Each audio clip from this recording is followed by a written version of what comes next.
तो यार free diagram में फर्स्ट पॉइंट, जो ऑब्जेक्ट है उसको एज अ पार्टिकल कंसिडर करें।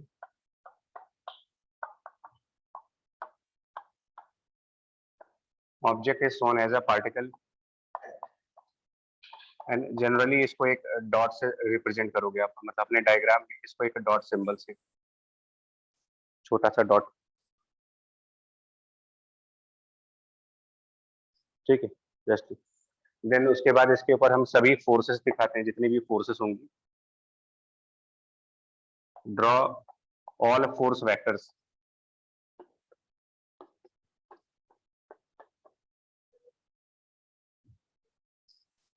Acting on the mass.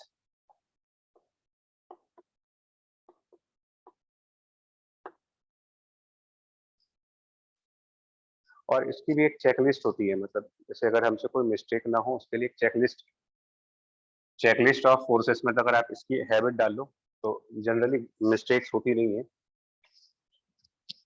क्योंकि 12th स्टैंडर्ड पर, जेई स्टैंडर्ड पर फोर्सेस की कुछ लिमिटेड वैल्यूज ही हैं, कुछ लिमिटेड फोर्सेस ही आपको दिखानी पड़ती है।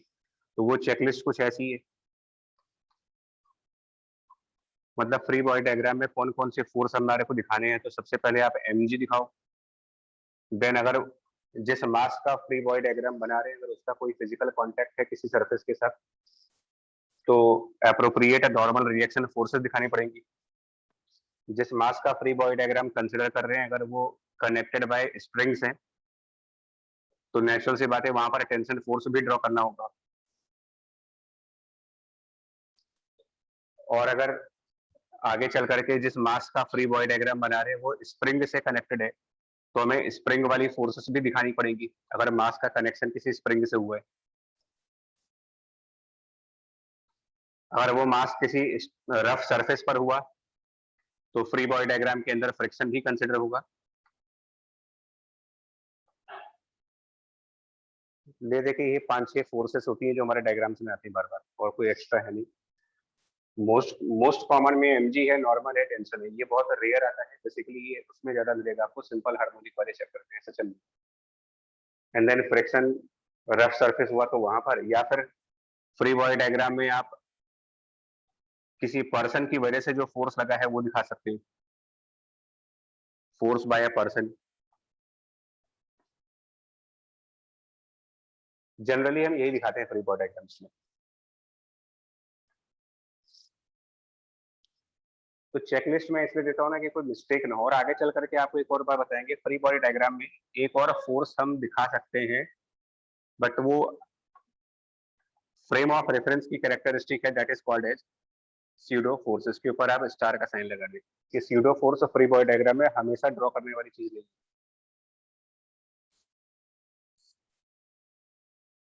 तो ये 6 फोर्सेस टोटल, ये 6 फोर्सेस ही है हमारे लिए, और total 6 forces.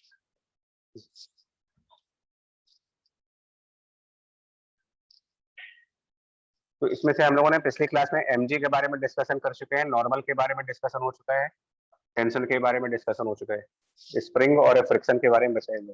Force by person में डिस्कशन होता नहीं है क्योंकि क्वेश्चन में डायरेक्ट गिवन होता है, राइट यार।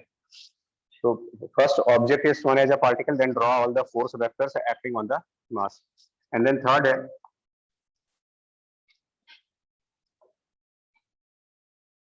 use sum of all forces equal to mass into acceleration. Sum of all forces as mass into acceleration in the direction of acceleration.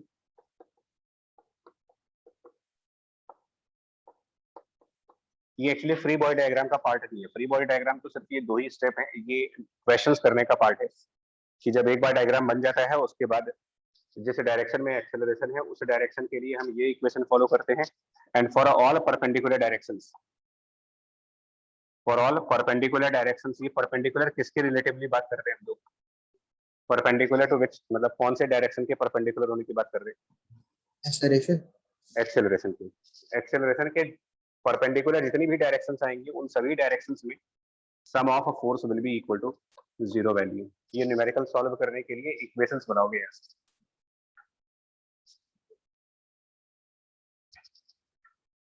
Question जब सॉल्व होगा तो इस तरीके की इक्वेशंस हम फॉलो करते हैं। जिस डायरेक्शन में एक्सेलरेशन है वहां पर ये इक्वेशन फॉलो होगी, और जहां पर एक्सेलरेशन नहीं है वहां पर summation of all forces zero, यानी कि फोर्सेस बैलेंस करो, राइट। तो थोड़ा सा और आगे बढ़े जरा। mg, नॉर्मल, टेंशन, ये तीन फोर्सेस के बारे में डिस्कस हुआ है। स्प्रिंग वाली फोर्स और फ्रिक्शन वाले फोर्स का थोड़ा सा आइडिया ले लें। पहले वो लिखो, स्प्रिंग फोर्स।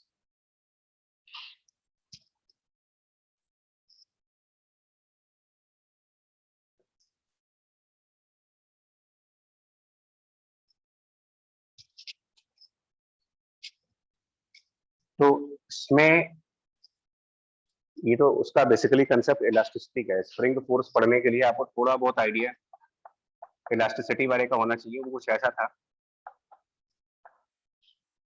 मतलब जो हुक्स लॉ था इलास्टिसिटी वाले चैप्टर में, उन्होंने ये कहा था कि अगर कोई एक वायर है और उस पर अगर हम कोई फोर्स लगाते हैं उसको एलोंगेट करने के लिए, सपोज दैट एक वायर हो जिसकी लेंथ है एल मान ले, और हम इसको पुल करें by applying a force of capital F,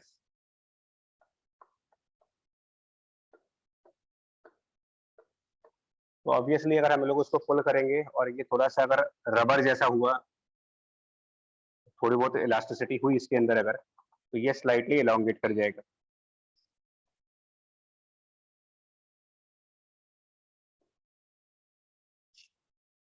समझ रहे इसको?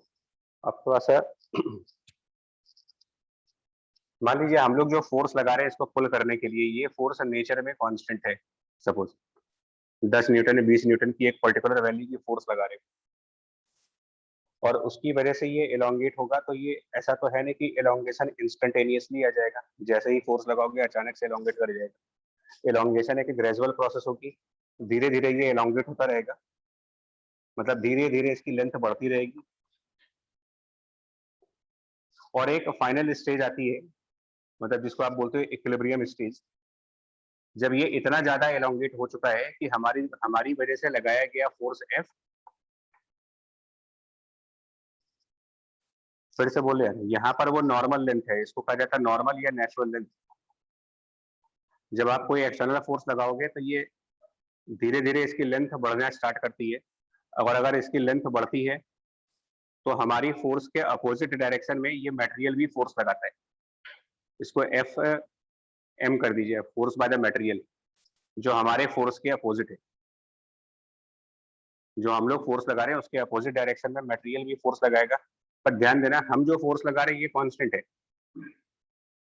मटेरियल जो फोर्स लगा रहा है ये वेरिएबल होगा। बिकॉज जिस टाइम ये नॉर्मल लेंथ था उस टाइम में मटेरियल कोई फोर्स नहीं लगा रहा था, force by the material equal to zero था उस टाइम पर। जैसे हमने फोर्स लगाई, थोड़ी सी लेंथ बढ़ी, मटेरियल ने अपने आप को रेजिस्ट करने के लिए एक फोर्स लगाई, और जैसे जैसे लेंथ बढ़ती जा रही है हमारी फोर्स अभी भी कांस्टेंट मैग्नीट्यूड की है, बट मटेरियल वाली फोर्स लगातार ग्रो कर रही है। यहाँ पर जीरो, उससे थोड़ा ज्यादा हुआ, उससे और ज्यादा हुआ, और एक ऐसी स्टेज आ गई जब हमारी फोर्स और मटेरियल की फोर्स एक दूसरे के बराबर हो सके, ये दोनों इक्वल। जिस टाइम पर ये इक्वल होंगे उस टाइम पर कहेंगे कि ये वायर अब इक्विलिब्रियम के स्टेज पर आ गई।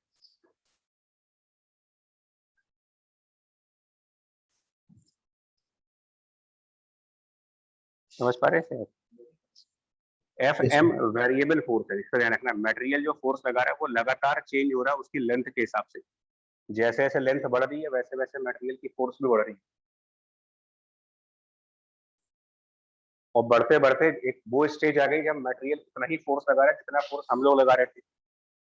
तो उस टाइम पर हमने कहा कि ये इक्विलिब्रियम आ चुका है, अब और ज्यादा लेंथ नहीं बढ़ पाएगी इसकी। उस टाइम पर अगर इसका एलोंगेशन डेल्टा एल कहते हैं, at that time elongation is delta L, और किसी इनिशियल पॉइंट और फाइनल पॉइंट के बीच में किसी रैंडम पॉइंट पर अगर ये मान ले कि एलोंगेशन की वैल्यू एक्स थी इसकी, ये वायर एक्स अमाउंट से इसकी एलोंगेशन थी, तो इलास्टिसिटी में एक टर्म डिफाइंड होता है which is elongation divided by original length. इसकी elongation upon the original length है, इसको एक क्वांटिटी बोलते हैं, फिजिकल क्वांटिटी, और हमारे हिसाब से ये शायद अच्छा। स्ट्रेन था, लॉन्गिट्यूडनल स्ट्रेन।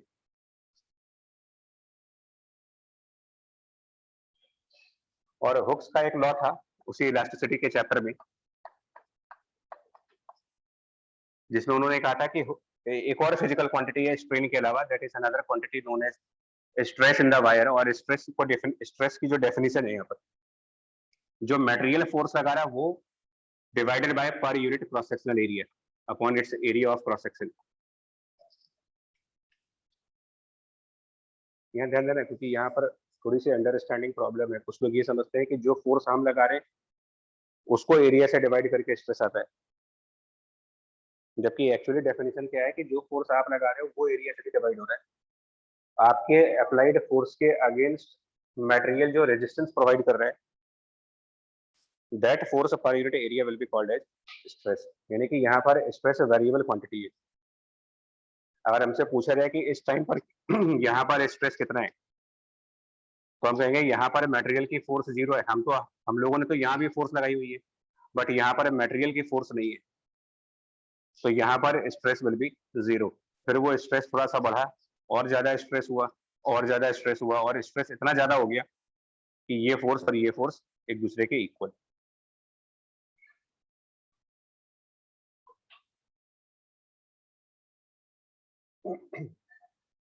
और हुक्स ने ये कहा था कि ये दोनों आपस में प्रपोर्शन ले सकते हैं, मतलब एक लिमिट तक स्ट्रेस और स्ट्रेन के बीच प्रपोर्शनलिटी आती है। दैट मींस मटेरियल की force divided by its cross sectional area is proportional to this value X by L. और प्रोपोर्शनलिटी कांस्टेंट के नाम पर उन्होंने कैपिटल वाई यानी यंग्स मॉडुलस लगाया था, Young's modulus.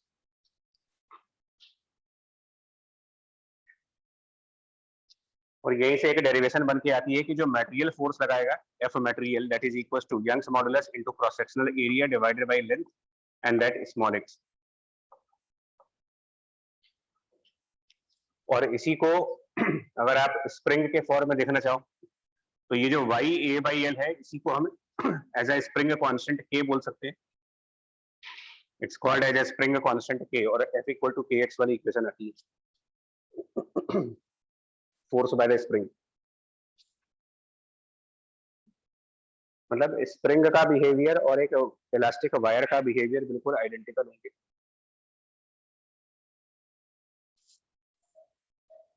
Exactly same process होगी यहाँ पर, जैसे वायर के साथ प्रोसेस हो रही है एग्जैक्टली सेम प्रोसेस स्प्रिंग के साथ होगी।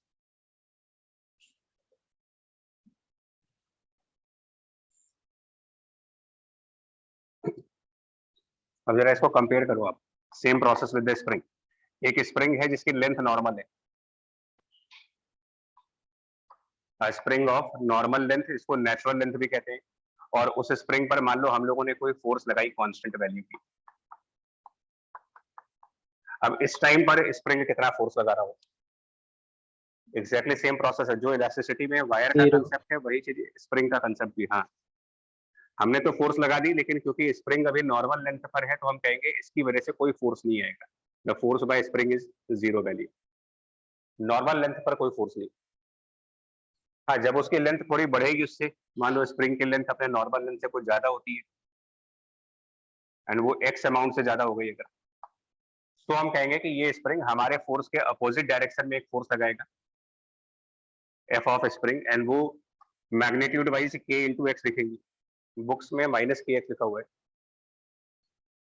मैं minus K X F equal to minus K X, but minus sign वो जो लिखते हैं वो ये बताने के लिए लिखते हैं कि जो स्प्रिंग है वो रेजिस्टेंस प्रोवाइड करता है। मतलब अगर हम लोग बाहर के साइड फोर्स लगाएंगे तो स्प्रिंग अंदर के साइड फोर्स लगाएगी, और अगर हमने अंदर के साइड फोर्स लगाया होता तो स्प्रिंग बाहर के साइड अपोजिट, मतलब रेजिस्ट करने की फोर्स है ये spring force as a resistance. या यूं भी कहा जाता है कि डिफॉर्मेशन के अपोजिट होती है, मतलब कि अगर आपने एलोंगेट किया है तो ये फोर्स लेफ्ट आ रही है। और फिर क्वेश्चन आ रहा है कि ये कब तक एलोंगेट करेगा। अगर इस प्रोसेस को समझा है तो इसको भी बताओ कहाँ तक ये एलोंगेट करेगा। मान लो हमारा वाला फोर्स कांस्टेंट है, लेकिन स्प्रिंग का फोर्स उसके एलोंगेशन के प्रोपोर्शनल में चल रहा है। जितनी ज्यादा एलोंगेशन होती जाएगी ये फोर्स बड़ी होती जाएगी। तो क्वेश्चन पूछेगी कौन से पॉइंट पर जाकर के इसका एलोंगेशन फाइनल हो चुका होगा, इन्हें इक्विलिब्रियम आ चुका होगा। तो जब हम लोग की फोर्स और स्प्रिंग वाली फोर्स एक दूसरे के बराबर पहुंच जाएंगी, उस टाइम पर जो एक्स की वैल्यू बनेगी वो आप कह सकते हो फाइनल इक्विलिब्रियम। और अगर हम इनको कंप्रेस करें तो भी सेम चीज आएगी। मान लो अगर हमने अपना फोर्स लगा करके इसको कंप्रेस किया हो, तो अगर हमारी फोर्स एफ इन साइड डायरेक्शन में है कंप्रेस करने के लिए, तो इसके अपोजिट यानी इसके रेजिस्टेंस के लिए स्प्रिंग की फोर्स आएगी। फॉर्मूला उसका भी यही होगा, के इंटू एक्स का ही। बट दो तीन बेसिक बातें ध्यान रखो न्यूमेरिकल में, कि एक तो स्प्रिंग का फोर्स अपने नॉर्मल लेंथ पर जीरो होता है। At the normal length spring force zero. Normal से ज्यादा लेंथ होने पर फोर्स लगती है और नॉर्मल से कम होने पर लगती है।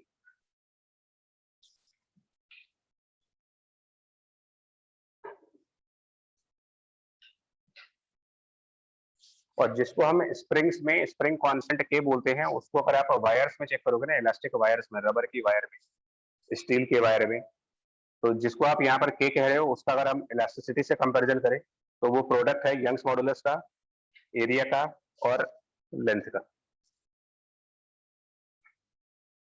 और ये जो स्प्रिंग कांस्टेंट है स्टिफनेस है, स्टिफनेस मतलब ये उसकी हार्डनेस बताता है कि स्प्रिंग कितनी हार्ड है, सॉफ्ट स्प्रिंग या हार्ड स्प्रिंग, उसके हिसाब से। अगर के ज्यादा है, मान लीजिए के की वैल्यू ज्यादा है, क्या कहा जाए कि स्प्रिंग सॉफ्ट है या थोड़ी सी हार्ड है? इफ के is more value, hard spring. जितना ज्यादा के होगा उतने हार्ड स्प्रिंग बोलेंगे उसको, और के अगर कम है तो वो सॉफ्ट स्प्रिंग है।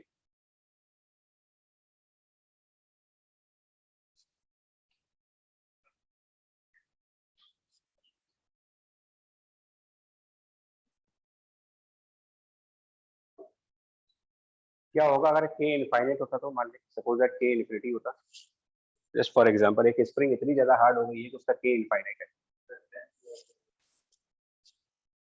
यहाँ चेक करो क्या आएगा। स्प्रिंग किससे चली जाएगी? देखिए लॉजिकल सोचिए ना, अगर स्प्रिंग बहुत, हाँ जी, अच्छा, अगर स्प्रिंग बहुत हार्ड है तो क्या हार्ड चीज को आप एलोंगेट कर सकते हो? प्रैक्टिकली सोच के देखो आप। और अगर वो इनफाइनाइटली हार्ड है तो उसको हम एलोंगेट कर ही नहीं पाएंगे। इसका मतलब अगर के इनफाइनाइट है तो प्रैक्टिकली एक्स जीरो आएगा, and that infinite into zero mathematically तो इनडिटर्मिनेट हुआ। इन्फिनिटी इंटू जीरो मैथ्स के हिसाब से तो इनडिटर्मिनेट होता है, बट फिजिक्स में that infinity into zero value will become equal to a finite value, and that is exactly equal to this force। जितना फोर्स आप लगाओगे उतनी फोर्स यहाँ पर आएगी, और वही होता है ideal spring. Ideal spring spring का ही केस है। आइडियल स्प्रिंग को आप कह सकते हो कि एक ऐसा मटेरियल जिसका स्प्रिंग कांस्टेंट इनफाइनाइट है, यानी कि जिसकी यंग्स मॉडुलस इनफाइनाइट।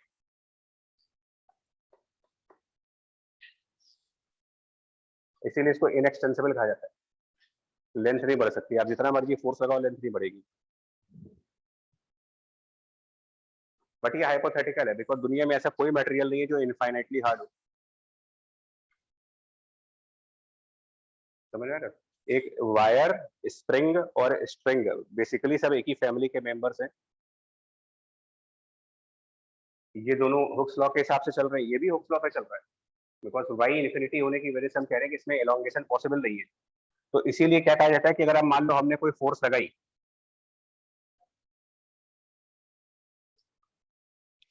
तो जब एलोंगेशन होगा नहीं और अल्टीमेटली हमारी फोर्स और इसकी फोर्स को बराबर होना है। बात समझ आ रही कि जब एलोंगेशन होगा ही नहीं इसमें, and at the final moment these two forces will be equal, तो क्या होगा कि ये स्प्रिंग भी रेजिस्ट करती है, और इसी के रेजिस्टेंस को हम लोगों ने पिछली क्लास में टेंशन फोर्स के नाम से पढ़ा था, कैपिटल टी। और इसीलिए टी को एफ के बराबर भी कहा था। और आप लास्ट क्लास का एग्जांपल देखो, जिसमें एक रस्सी को दीवार से बांध करके खींच रहे थे, तो जितने फोर्स से हम लोग खींच रहे थे उतना ही टेंशन भी कह रहे थे उसमें। Both are equal, T equals to F. और एक और बात इससे समझ में आ रही है, देखिए डेफिनेशन से, जो स्प्रिंग कांस्टेंट के है उसको इलास्टिसिटी से कंपेयर करें तो वो Young's modulus multiplied by capital A divided by L. यानी आप साफ साफ देख सकते हो कि स्प्रिंग कांस्टेंट और लेंथ के बीच इनवर्स रिलेशन चल रहा है। वाई ए बाई एल को स्प्रिंग कांस्टेंट के कह रहे हैं, मतलब जितनी ज्यादा लेंथ के की वैल्यू उतनी ही कम आएगी, मतलब जितनी ज्यादा लेंथ होगी हार्डनेस कम होती जाएगी। समझ में आ रहा है? सॉफ्टनेस बढ़ेगी इसमें। Spring constant and length inversely proportional, और इसके ऊपर भी क्वेश्चंस पूछे जाते हैं। स्प्रिंग कांस्टेंट लेंथ के इनवर्स प्रोपोर्शनलिटी के क्वेश्चन इस तरीके से होते हैं। दैट एक स्प्रिंग है जिसकी लेंथ मान लीजिए 100 सेंटीमीटर की, a spring of normal length 100 centimeter and has a constant value of, let's say, 500 Newton per meter. A spring of normal length 100 centimeter has a spring constant of 500. Now, if we cut this spring in two parts, if we cut the spring in two identical parts so that each part is now 50 centimeter. Spring है, काट दे इसको, आधा आधा कर दे तो metal उसका जो spring constant बनेगा लेंथ के इनवर्स प्रोपोर्शन के हिसाब से, अगर 100 सेंटीमीटर की लेंथ पर ये कांस्टेंट था तो 50 सेंटीमीटर की लेंथ होने पर स्प्रिंग कांस्टेंट जस्ट डबल हो चुका होगा, यानी 1000 न्यूटन पर मीटर दोनों के लिए स्प्रिंग कांस्टेंट की वैल्यू बढ़ेगी इसमें।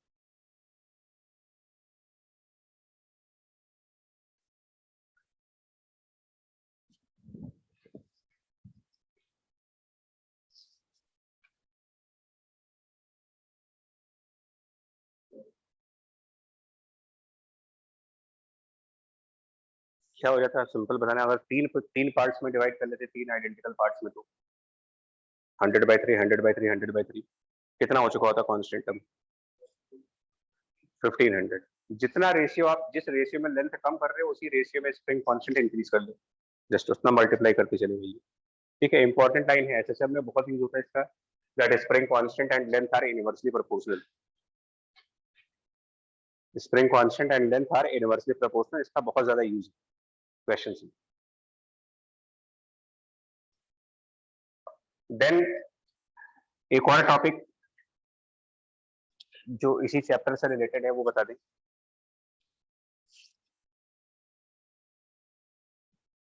इसमें हम लोग फिजिक्स में कभी कभी ज्वाइंट्स की बात करते हैं। ज्वाइंट्स का मतलब बेसिकली, जैसे मान लो आपसे कहा जाए कि ये हमारा एक आइडियल स्ट्रिंग है, सपोज दैट आइडियल स्ट्रिंग है, और इसके साथ हमने एक स्प्रिंग को बांधा हुआ है।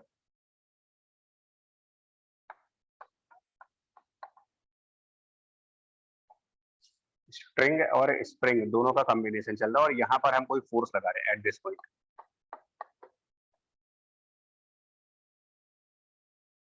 तो ये पॉइंट एक ज्वाइंट बनेगा ना, दो चीजों का ज्वाइनिंग,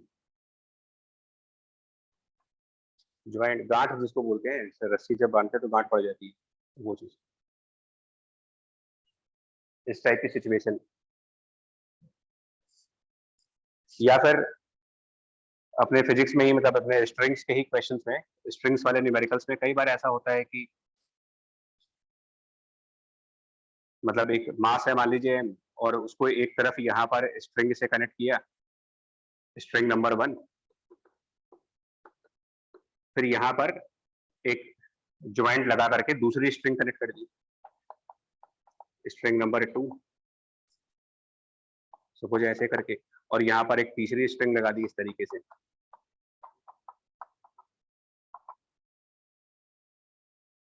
मैं कई सारे स्ट्रिंग से बांधा हुआ है एंड सपोज इसको यहाँ पर बांध दिया,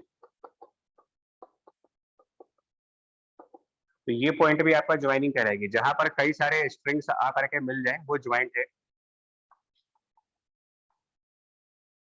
जैसे सर्किट्स में नहीं बोलते थे, सर्किट्स में कि जहां पर कई सारे वायर आकर के मिल जाते हैं वो जंक्शन बन जाता है, किरचॉफ जंक्शन रूल लगा देते थे वहां पर। तो जंक्शन की जगह हम यहाँ पर ज्वाइंट वर्ड यूज कर रहे हैं। वो पॉइंट जहां पर एक स्ट्रिंग और एक स्प्रिंग का कॉम्बिनेशन आ रहा हो, या वो पॉइंट जहां पर कई सारी स्ट्रिंग्स निकल रही है, इन सभी पॉइंट्स पर करना सिर्फ ये होता है कि जितने भी ज्वाइंट्स होंगे they are always in the state of equilibrium, मतलब इन पर आपको फोर्सेस से बैलेंस करना होगा किसी भी न्यूमेरिकल के लिए। Joints are always in the state of equilibrium, चाहे वो ज्वाइंट स्ट्रिंग और स्प्रिंग के बीच में हो, चाहे वो ज्वाइंट स्ट्रिंग और स्प्रिंग के बीच में लग रहा हो, सभी पर इक्विलिब्रियम होगा। क्या मतलब हुआ इसका कि इक्विलिब्रियम पे होंगे, इस लाइन का मतलब ये हुआ कि अगर ये स्प्रिंग एलोंगेट कर जाती है by the amount of x मान ले, तो हुक्स लॉ के हिसाब से स्प्रिंग के अंदर कितनी फोर्स डेवलप होगी, अगर ये एक्स अमाउंट एलोंगेट कर रहा है।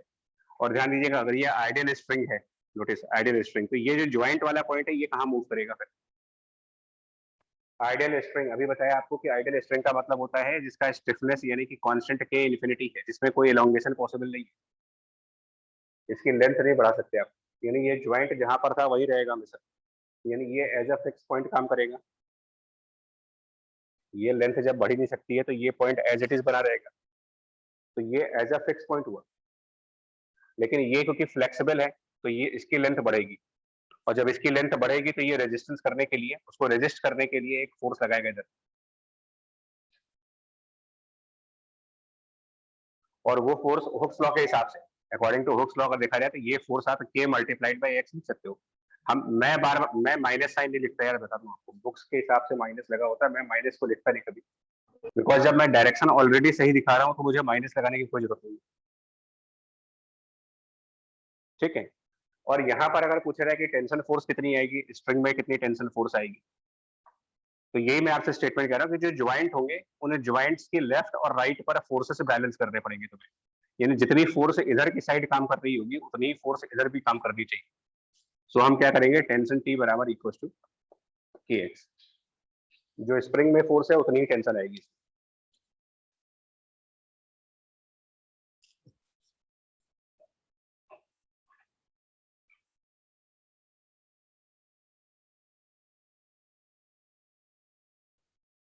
और जैसे यहाँ पर रखो, मान लो ये ज्वाइंट है, ज्वाइंट ऑफ मल्टीपल स्ट्रिंग्स, तो इनमें क्या करना होता है, देखना बोर्ड पे यार।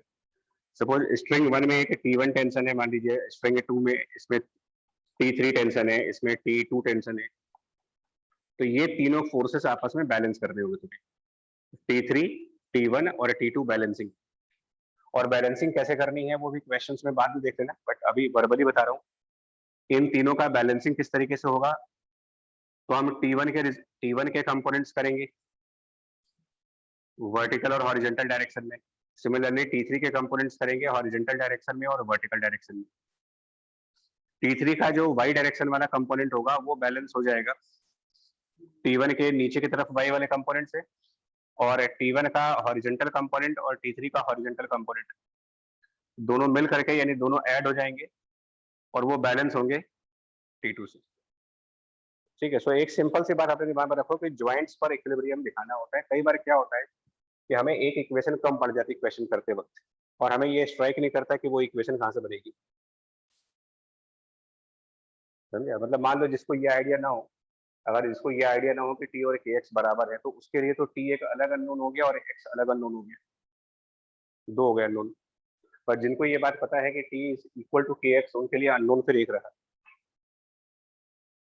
और ये चीज किसी के भी ज्वाइंट्स में काम करती है, चाहे वो ज्वाइंट स्प्रिंग्स का हो, चाहे वो ज्वाइंट स्ट्रिंग और स्प्रिंग का हो, चाहे वो स्प्रिंग और स्प्रिंग का ही हो। जैसे मान लें कि अगर हमारे पास एक स्प्रिंग यहाँ पर है S1 और उसके साथ ज्वाइन करके एक दूसरी स्प्रिंग लगा, स्प्रिंग 2, दो स्प्रिंग्स, ये भी ज्वाइंट है ऑफ टू स्प्रिंग्स। अब अगर कहा जाए कि हम इसको पुल करेंगे by the force of capital F, और स्प्रिंग 1 ज्यादा हार्ड है और स्प्रिंग 2 रिलेटिवली सॉफ्ट है, यानी कि स्प्रिंग 2 का कांस्टेंट कम है और स्प्रिंग 1 का कांस्टेंट K1 ज्यादा है। हार्डनेस मतलब K की वैल्यू से होता है, जितना ज्यादा K होगा उतना ज्यादा हार्ड होगा।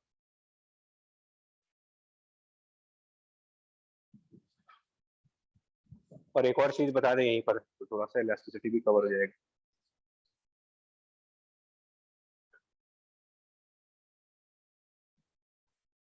यंग्स मॉडुलस का फिजिकल सेंस क्या है, मतलब वो किस चीज के बारे में इंफॉर्मेशन देता है। जैसे दो मटेरियल्स में से एक का यंग्स मॉडुलस कम है और एक का यंग्स मॉडुलस ज्यादा है, तो जो जिसका यंग्स मॉडुलस ज्यादा है वो उसमें हार्डनेस ज्यादा है या कम है, ज्यादा हुई, बिकॉज कांस्टेंट के की जो डेफिनेशन चल रही है वो चल रही है वाई ए बाई ए। इसके बारे में साफ कह रहे हैं कि जितना ज्यादा के उतना हार्ड, यानी जितना ज्यादा यंग्स मॉडुलस उतना ही ज्यादा हार्ड, तो उसमें रेजिस्टेंस ज्यादा है या कम है। आपने प्रोसेस अगर समझाओ कि जब हम फोर्स लगाते हैं तो ये मटेरियल उसको रेजिस्ट कर रहा होता है, मटेरियल हमारे फोर्स के अपोजिट फोर्स लगा रहा होता है, तो मटेरियल जितना स्ट्रॉन्ग रेजिस्टेंस प्रोवाइड कर सकता है, आप कहोगे it is more elastic. High elasticity means greater resistance against the external forces. और अगर हाई इलास्टिसिटी हुई, high elasticity greater resistance, higher value of Y, higher value of K, यानी कि less elongation. Hard spring. Less elongation मतलब जिस material में सबसे कम elongation होगा हम कहेंगे वो उतना ही ज्यादा इलास्टिक है। इसको लेकर के ना क्लास 11 में बड़ी कंफ्यूजन रहती थी, रबर और स्टील में ज्यादा इलास्टिक कौन है ना, बहुत कंफ्यूजन होती थी। तो कई लोग को पहली बार में ये लगता था कि रबर इलास्टिक ज्यादा होना चाहिए क्योंकि वो ज्यादा खिंचता है। तो इलास्टिसिटी खिंचने का मेजरमेंट नहीं है भाई। Young's modulus is not the measurement of कि आप कितना एलोंगेट हो रहे हो, इट इज द मेजरमेंट कि आप कितना रेजिस्ट कर रहे हो।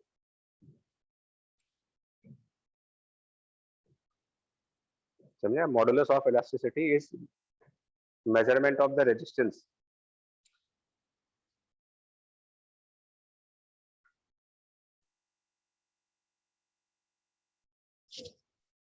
इसीलिए क्वेश्चन में बोलते हैं स्टील ज्यादा इलास्टिक है।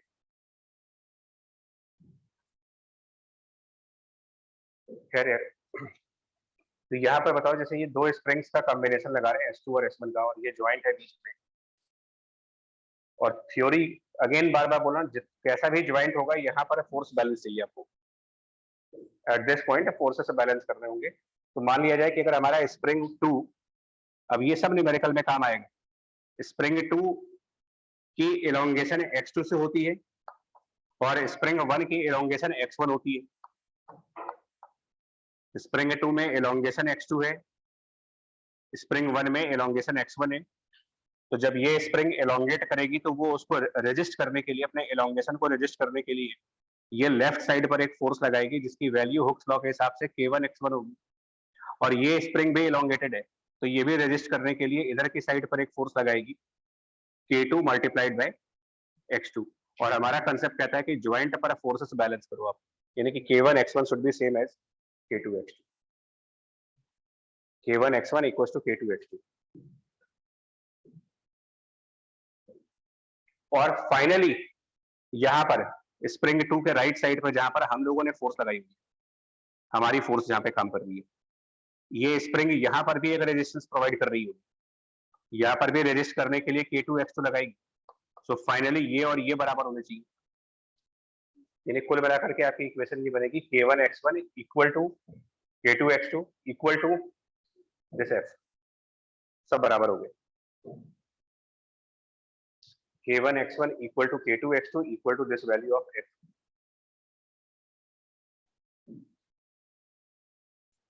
तो इससे टोटल कितना एलोंगेशन हुआ अगर पूछा जाए कि ओवरऑल दोनों को मिला करके अगर पूछा जाए कि कितना एलोंगेशन हुआ यहाँ पर, नेट एलोंगेशन क्या हुआ यहाँ पर, combining both springs total elongation कितना मिला। इंडिविजुअली x1 x2 है तो टोटल एलोंगेशन फाइंड करें अगर, तो total elongation will be simply elongation of this spring plus elongation of this spring, यानी कि x1 प्लस x2। उसके अलावा हम ये कह रहे हैं कि K1x1 equal to K2x2 and equal to that force जो हम लोगों ने लगाई थी यहाँ पर। तो इस हिसाब से हम x1 और x2 की वैल्यू निकाल सकते हैं। वो लिख सकते हैं force by v and divided by K1, ये x1 हो गया, प्लस FV अपॉन K2, ये आपका टोटल एलोंगेशन है।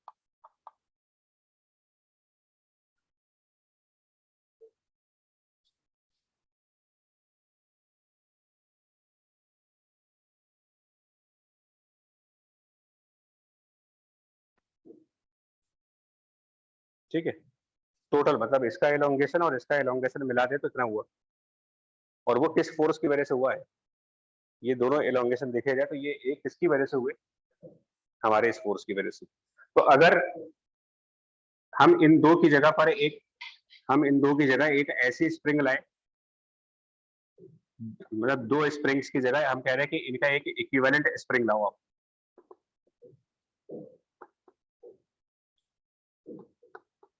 और इक्विवेलेंट स्प्रिंग इस तरीके से लाओ कि जितना फोर्स यहाँ लगाया था वही फोर्स अगर हम यहाँ लगाएं, सेम फोर्स की वैल्यू यहाँ पे यूज की जाए। जो फोर्स इन दो स्प्रिंग्स के कॉम्बिनेशन पे लगा रहे थे, अगर यही फोर्स अगर हम यहाँ लगाए और इसके अंदर उतना एलोंगेशन हो जितना एलोंगेशन इन दोनों में कंबाइंड करके हुआ था। मतलब कि अगर हम ये माने कि इसमें एलोंगेशन x हुआ और ये एलोंगेशन इसके बराबर ही है, तो उस केस में ये जो इक्विवेलेंट स्प्रिंग होगी इसका कांस्टेंट कैलकुलेट कर सकते हो कितना होना चाहिए। इसको अगर आप हाँ जी अगर इसको k इक्विवेलेंट कह रहे हैं तो that k equivalent multiplied by this elongation and this elongation will be same as this elongation, तभी आप इक्विवेलेंट बोल रहे हो। इक्विवेलेंट का मतलब इक्वल, कुछ इन दोनों में कुछ इक्वल आना चाहिए। तो इक्विवेलेंट स्प्रिंग का मतलब ये होता है कि अगर कोई फोर्स कॉम्बिनेशन ऑफ स्प्रिंग पर लगा करके टोटल कुछ एलोंगेशन लाए थे आप, वो टोटल एलोंगेशन एक सिंगल स्प्रिंग में प्रोड्यूस करने के लिए हमें कितना कांस्टेंट चाहिए। जो टोटल एलोंगेशन कई सारे स्प्रिंग्स को मिला करके मिलता था, उतना एलोंगेशन एक अकेले स्प्रिंग में लाना हो तो उसका क्या कांस्टेंट होना चाहिए, वो k इक्विवेलेंट है। और इसको कैसे निकालोगे? That k equivalent multiplied by x should be equal to this value, k equivalent into this x will be equal to this value, और यहाँ जो x लिख रहा हूँ ये यही वाला x, so this should be equal to f v divided by k equivalent, और यहाँ से वो फॉर्मूला बन जाता है 1/k equivalent equals to 1/k1 plus 1/k2। ये सब डेरिवेशंस वैसे सब आगे होते हैं अलग अलग चैप्टर्स में। 11th में ये सब डेरिवेशंस कहीं कोई वर्क एनर्जी में डिराइव होता है, कोई सिस्टम में डिराइव होता है जाकर के।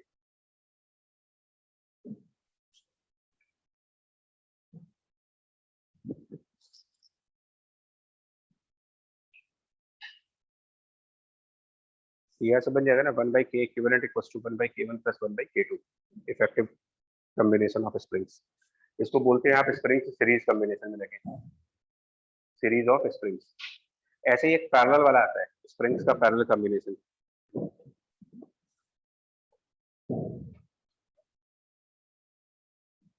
किसी को आइडिया वहाँ k इक्विवेलेंट कितना होता है स्प्रिंग्स पैरेलल में अगर ऐड कीजिए?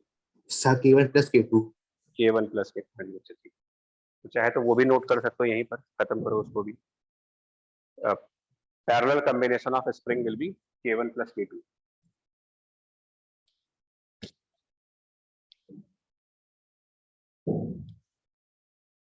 वो सब ऐसे ही हो जाएगा, कोई ऐसा बहुत बड़ा टॉपिक नहीं है, क्योंकि मान लीजिए अगर दो स्प्रिंग्स हैं और हम दोनों को मिला करके, दोनों को कंबाइंड करके अपना फोर्स लगा रहे हैं, तो हमारी फोर्स इस वाले स्प्रिंग और इस वाले स्प्रिंग को मिला करके बैलेंस होगी। अगर एक k1 है एक k2 है, तो इससे k1x की फोर्स आएगी, इससे k2x की फोर्स आएगी, और इक्विलिब्रियम तब आएगा जब ये दोनों आपस में बैलेंस हो। तो हम ये कर देंगे k1 प्लस k2 कंबाइंड कर देंगे, multiplied by x will be equal to f equivalent f, और इसीलिए इसको k इक्विवेलेंट बोलते हैं, इफेक्टिव कांस्टेंट। फिजिकली क्या मतलब आ रहा है k इक्विवेलेंट बोलने का, क्या कर लोगे इसका मतलब? इसको k इक्विवेलेंट बोलने का फिजिकल मतलब बताओ। इन दो को हटा करके क्या कर सकते हो, एक स्प्रिंग लगा सकते हैं, उससे क्या होगा, सेम एलोंगेशन आएगी, सेम एलोंगेशन आएगी।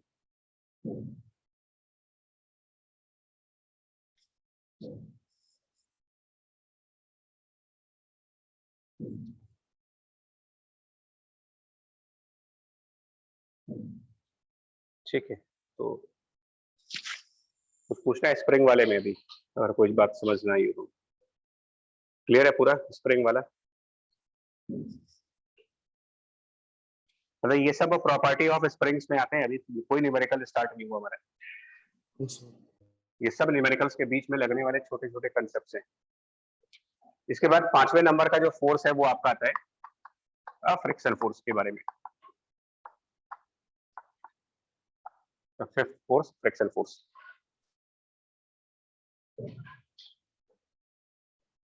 इसकी क्या प्रॉपर्टीज है, इसकी क्या रूल्स है?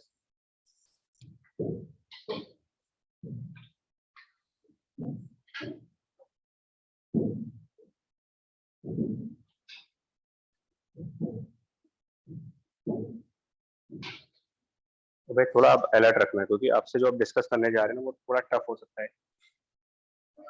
फ्रिक्शन फोर्स वैसे तो हम अगर बात करें तो दो तरीके के हैं। एक हम बोलते हैं स्लाइडिंग फ्रिक्शन, और उसका दूसरा कैटेगरी एक होती है, सेकंड कैटेगरी जो है वो रोलिंग फ्रिक्शन।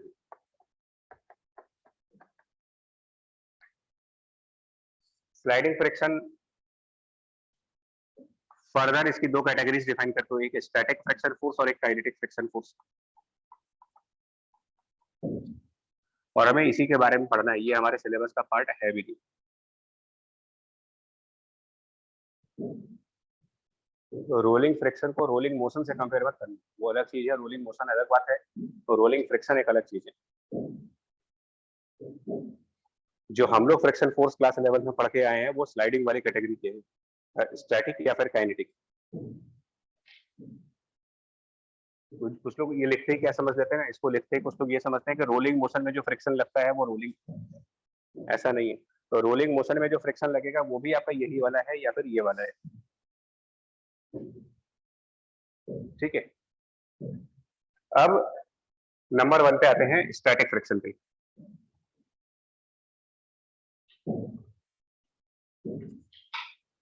स्टैटिक से ज्यादा बेटर होगा पहले काइनेटिक कर लो, क्योंकि इसमें कंफ्यूजन कर, काइनेटिक फ्रिक्शन को पहले डिस्कस कर लेते हैं कि इसमें बहुत ही कम मतलब छोटा सा कंसेप्ट है इसका। अबाउट काइनेटिक फ्रिक्शन अगर बात करोगे तो फर्स्ट पॉइंट ये है सबसे पहले, इसका डायरेक्शन पार्ट किधर होता है। अगर आप बात करें काइनेटिक फ्रिक्शन की, हाँ, तो just opposite to instantaneous velocity, simple सा स्टेटमेंट, सिंपल वर्ड्स में बात करें तो इंस्टेंटेनियस वेलोसिटी के अपोजिट।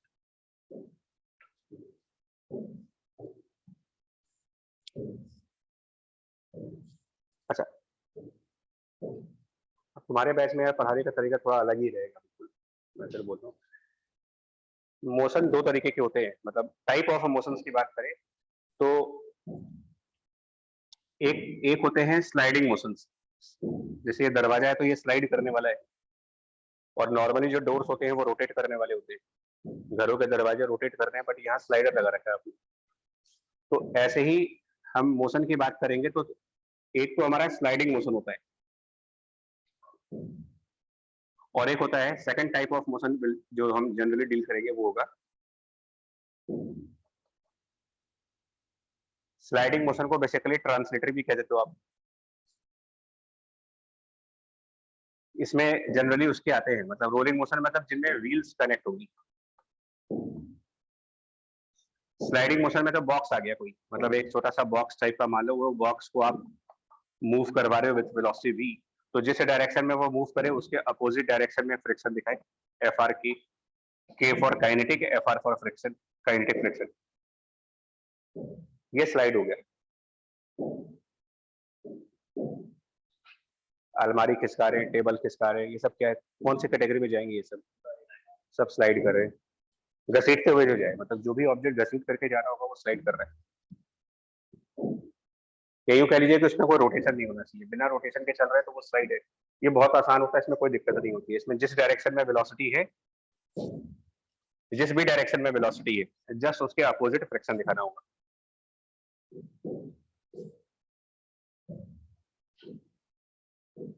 ठीक है, और न्यूमेरिकल के पॉइंट ऑफ व्यू से बात करोगे तो ये जनरली ब्लॉक्स से रिलेटेड होता है, मतलब क्वेश्चंस में अगर लिखा जाए a block of mass m, a block of this much mass is moving in this direction, traveling in this direction, तो ब्लॉक अगर किसी क्वेश्चन में है तो वो बेसिकली स्लाइड करने वाली चीज होती है, और उसमें जिस डायरेक्शन की वेलोसिटी है उसके अपोजिट फ्रिक्शन दिखाए, भले ही एक्सेलरेशन किसी और डायरेक्शन में हो। अगेन जैसे कुछ लोग इसमें कंफ्यूजन कहाँ पे आती है,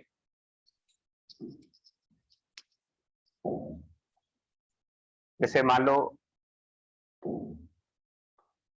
देखो भाई, पॉइंट ऑफ अ कंफ्यूजन से रिमूव कर दो तो कंसेप्ट तो सभी को पता है इसमें।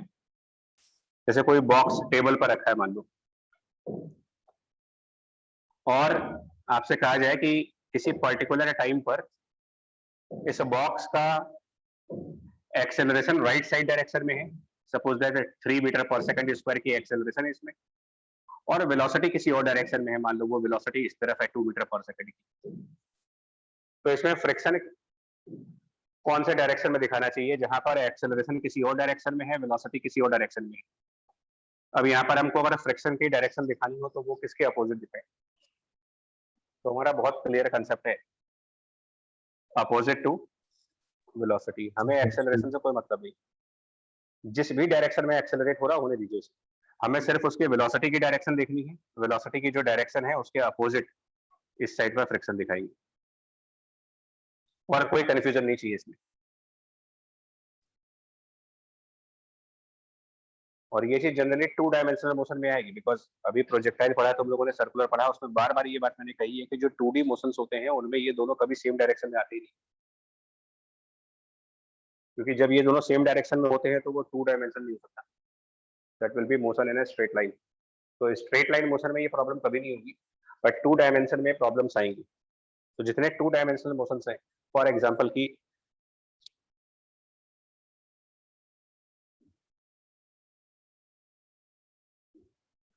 हमने कोई इंक्लाइंड प्लेन चूज कर लिया, मान लो लेट्स से कि थीटा एंगल पर एक इंक्लाइंड प्लेन है जस्ट। अब अगर आपको याद हो थोड़ा बहुत, तो इसमें हम लोग ये कहते हैं कि अगर ये इंक्लाइंड प्लेन थीटा एंगल पर है तो इसमें एक फोर्स आती है डाउनवर्ड डायरेक्शन में mg sin थीटा की। अब जैसे मान लीजिए, देखो क्लैरिटी ऑफ कंसेप्ट किस तरह से, हम इसे इंक्लाइंड प्लेन पर एक ब्लॉक को ले और उसको प्रोजेक्ट करें with velocity v in this direction, इधर के साइड, जबकि हमको पता है कि ग्रेविटी का जो कंपोनेंट आता है इंक्लाइंड प्लेन्स के ऊपर वो इस डायरेक्शन में आएगा, g sin थीटा। मतलब हम ग्रेविटी वाले कंपोनेंट के भी perpendicularly parallel to the inclined surface उसको वेलोसिटी दे रहे हैं। अब यहाँ पर फ्रिक्शन किधर दिखाएं? तो कई सारे स्टूडेंट्स ये सोचते हैं कि भाई ग्रेविटी नीचे लग रही है इसलिए फ्रिक्शन ऊपर लगना चाहिए,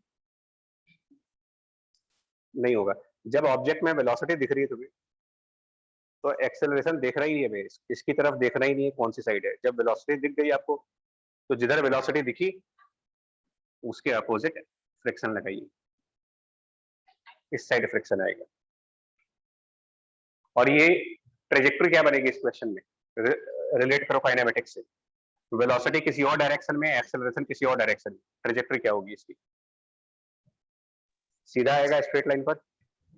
नहीं आएगा, 2 डायमेंशन। 2 डायमेंशन मतलब कर्व, यानी इसका पाथ कुछ कर्व टाइप का बन जाएगा ऐसे। और जब पाथ कर्व होगा तो फिर वेलोसिटी की डायरेक्शन बदल जाएगी, थोड़ी देर बाद वेलोसिटी किसी और डायरेक्शन में पहुंच जाएगी। तो इंस्टेंटेनियस वर्ड इसीलिए लिखा है कि कुछ टाइम बाद जब वेलोसिटी किसी नए डायरेक्शन में होगी, तो उस नई डायरेक्शन में जो वेलोसिटी है उसके अपोजिट फ्रिक्शन दिखाना होगा आपको, यानी फ्रिक्शन भी अपनी डायरेक्शन लगातार चेंज करेगी।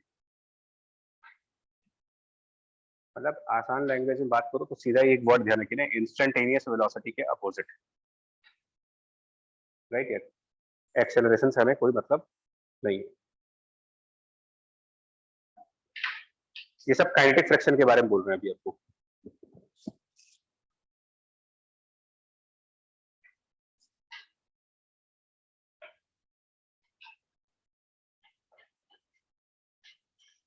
ठीक है, करेक्ट ना अबाउट स्टैटिक फ्रिक्शन।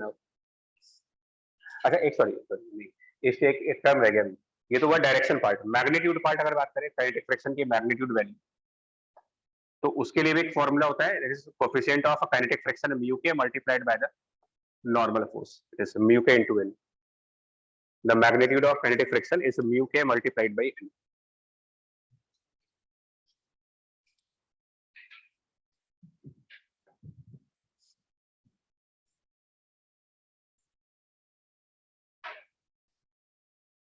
इससे ज्यादा डिटेल की तुम लोग जरूरत है नहीं, वैसे तो क्वेश्चन ही करना है जाकर के पेपर में, तो इससे ज्यादा जरूरत है भी नहीं। काम की बातें हो गई यहाँ पर, ठीक है। स्टैटिक फ्रिक्शन के बारे में आइए।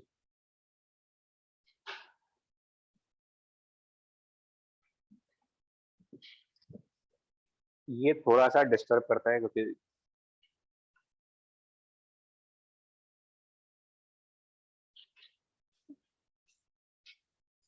इसकी पहली प्रॉपर्टी,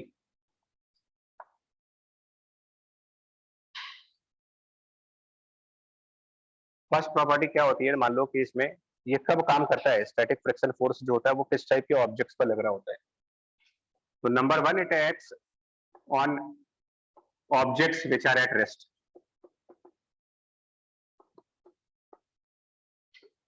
क्या ये सही स्टेटमेंट है कि जो रेस्ट पे ऑब्जेक्ट होंगे उन पर स्टैटिक फ्रिक्शन लगेगी? क्योंकि जो मोशन में उनमें काइनेटिक लग रहा है, जिनमें वेलोसिटी है उनमें काइनेटिक फ्रिक्शन लग रहा है, तो उसका कंट्रास्ट कर लो आप, उसका अपोजिट स्टेटमेंट क्या बन रहा है? जो रेस्ट पे होंगे उन पे स्टैटिक। तो ये कंप्लीट स्टेटमेंट नहीं है। हर एक स्टेशनरी ऑब्जेक्ट पर स्टैटिक फ्रिक्शन लगे ऐसा कोई जरूरी नहीं है। हाँ, मतलब किसी फोर्स के प्रेजेंस में अगर वो रेस्ट पे है तब होगा ये चीज। मतलब ऐसे तो फिर वो वहां सब चीजें स्टेशनरी पड़ी हुई हैं, तो उन सब पर भी फ्रिक्शन लग रहा है, इसके ऊपर भी, डस्टर पे, इस पे सब पे फ्रिक्शन लग रहा है क्या यहाँ पर? नहीं लग रहा होगा ना, ये सब रेस्ट पे तो है। लेकिन अगर मैंने इनको धक्का दिया होता और उसके बावजूद भी ये रेस्ट पे होते तो आप कहते, मतलब कि acts on the object which are at rest under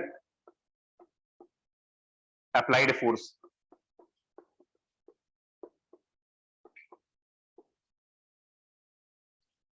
तो आएगा स्टैटिक फ्रिक्शन, नहीं तो नहीं आएगी।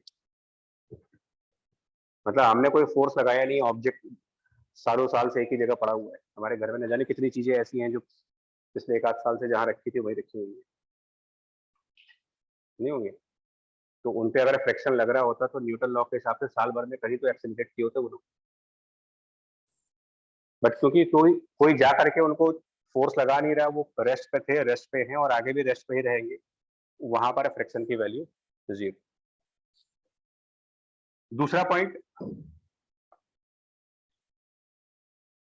स्टैटिक फ्रिक्शन के बाद, ये सब मैं न्यूमेरिकल के हिसाब से सीधी समरी वाली बात कर रहा हूँ यार। एक तो ये कंडीशन, दूसरी पॉइंट, और पहले पॉइंट को आप समझाने के लिए कुछ इस तरीके के डायग्राम्स का यूज कर सकते हो, बट इससे फायदा कुछ होता नहीं है, समझ तभी आएगा जब क्वेश्चन होंगे। क्योंकि ये सब लाइक एक मास है, उस पर कहा जा रहा है कि फोर्स लगा रहे हैं और ये मास अभी भी मूव नहीं किया, मतलब कि ये फोर्स हमारा इनसफिशिएंट है। इनसफिशिएंट फोर्स लगाओ आप, जितना चाहिए उतना है ही नहीं, कम है तो चलेगा ही नहीं। तो उस केस में हम लोग को बताया जाता है कि जिधर आप फोर्स लगाओगे उसके अपोजिट डायरेक्शन में एक स्टैटिक फ्रिक्शन काम करेगा, उसको FRS से डिनोट कर दो, स्टैटिक फ्रिक्शन वैल्यू।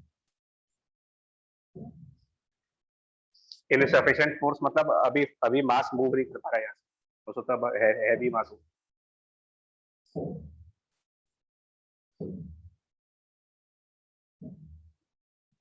यहाँ पर कितना दिखाओगे? मान लो एक इंक्लाइंड प्लेन है जिसका एंगल इनसफिशिएंट है, मतलब वो एंगल इतना ज्यादा है नहीं कि उसके ऊपर कोई चीज बैठी जाए, उसके ऊपर कोई मास रखो और वो स्लाइड कर जाए, इतना एंगल नहीं है। That is called insufficient angle. Proper theory में जाएंगे तो एंगल ऑफ रिपोज आएगा। इसमें फ्रिक्शन कितना दिखाओगे? बहुत कम एंगल है, इतना कम एंगल की स्लाइडिंग हो नहीं पा रही, ऑब्जेक्ट रख करके नीचे फिसल नहीं रहा उसके ऊपर, तब भी फ्रिक्शन तो आएगा ना, क्योंकि mg sin थीटा तो लगी रहा है यहाँ पर नीचे, तो ये रेस्ट पर है अंडर दिस फोर्स, ऐसे रेस्ट पर ही था ये, तो rest under applied force of mg sin theta, तो इसके अपोजिट में आप फ्रिक्शन दिखाओ, static friction.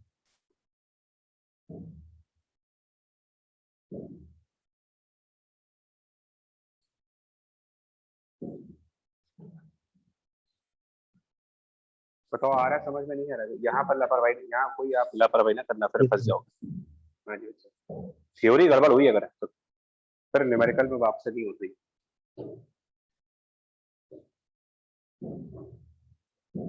Static friction force का डायरेक्शन जो है वो थोड़ा सा कंफ्यूजिंग है, कैसे देखा जाता है? स्टैटिक फ्रिक्शन फोर्स की डायरेक्शन कैसे देखी जाएगी?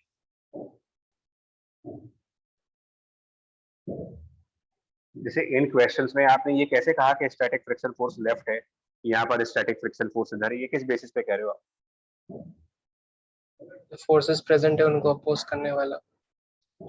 फोर्सेस प्रेजेंट है, हाँ, या यूं कह लीजिए कि जो हम लोग जो फोर्स लगा रहे हैं उसकी वजह से मोशन होने के चांसेस कौन सी डायरेक्शन में है? जो फोर्स हम लगा रहे हैं उसकी वजह से मोशन राइट साइड ही हो सकता था, तो जिस डायरेक्शन में मोशन होने की प्रोबेबिलिटी थी उसके अपोजिट साइड पर आप फ्रिक्शन दिखा रहे हो। तो direction of static friction force के बारे में कहा जाता है कि इट इज ऑलवेज अगेंस्ट और opposite to possible direction of possible direction of क्या, वेलोसिटी या acceleration? Possible direction of velocity और possible direction of acceleration? Velocity, जिस डायरेक्शन में मोशन जनरेट होगा उसके अपोजिट पॉसिबल डायरेक्शन।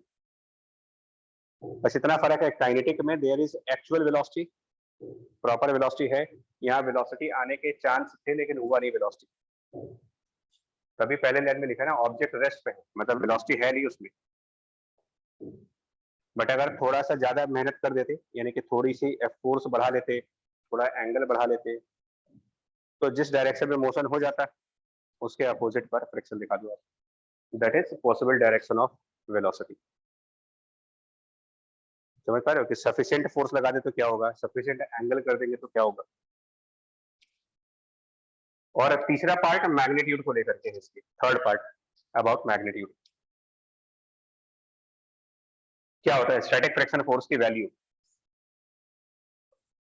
हाँ, तो मतलब हम सिर्फ न्यूमेरिकल के पॉइंट से बात कर रहे हैं, जो भी लाइन लिखवा रहे हैं वो सब न्यूमेरिकल के हिसाब से।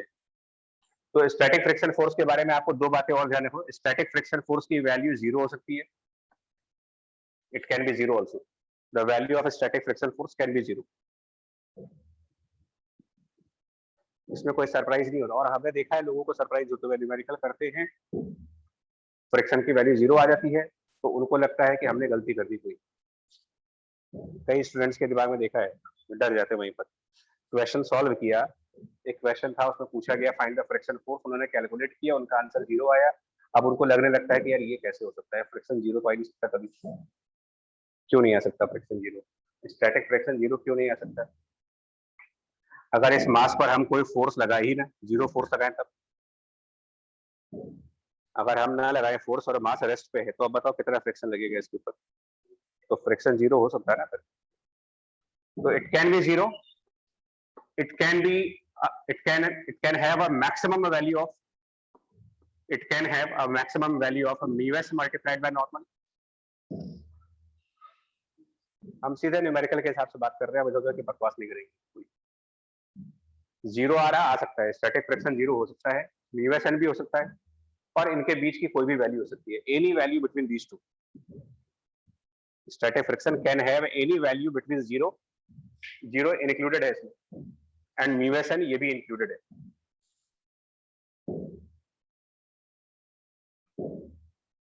इसको लिमिटिंग फ्रिक्शन भी बोलते हो, मतलब mu s n is the highest possible friction value, इससे ज्यादा नहीं हो सकते, राइट है। स्टैटिक फ्रिक्शन 0 हो सकता है ना, ध्यान रखिएगा। तो अगली बार किसी न्यूमेरिकल में 0 आए तो आप घबराइएगा मत, यार 0 क्यों आ रहा है, क्योंकि 0 उसका सोल्यूशन है। स्टैटिक फ्रिक्शन में 0 आने का चांस बनता है। ये तो हो गए, ये जो थ्योरी बड़ी छोटी सी थ्योरी थी, बट ये ब्लॉक्स की थ्योरी थी, थ्योरी ऑफ ब्लॉक्स। मतलब ब्लॉक या तो रेस्ट पे होंगे या तो फिर ब्लॉक चल रहे होंगे। इससे थोड़ा सा डिफरेंट जो प्रॉब्लम करता है वो व्हील वाले कंसेप्ट करते हैं, इनमें थोड़ी कंफ्यूजन है, क्योंकि ये ब्लॉक से थोड़ा अलग चलते हैं, मतलब इनके मोशन ब्लॉक से मोशन से अलग है, क्योंकि ये रोल करने वाली चीजें है ना ये तो।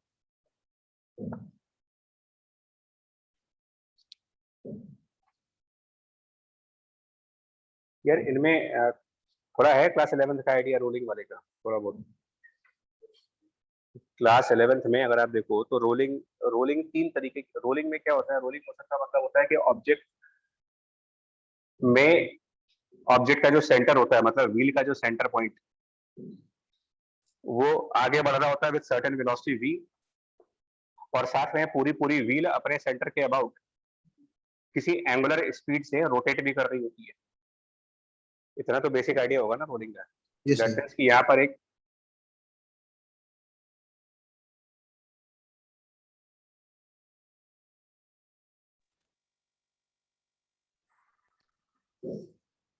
बताओ ये आइडिया है कि नहीं है कि रोलिंग में जो सेंटर Yes. पॉइंट होता है उसमें, हाँ, एक लीनियर वेलोसिटी होती है और साथ में कुछ एंगुलर स्पीड भी होती है, दोनों चीजें होती हैं।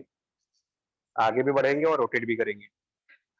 इस चौक को ही मूव करे तो ये रोल करके आगे जाएगा, तो अगर हम इसको ऐसे ऐसे मूव करें तो ये रोटेट भी कर रहा है और आगे भी बढ़ रहा है, ये रोलिंग है।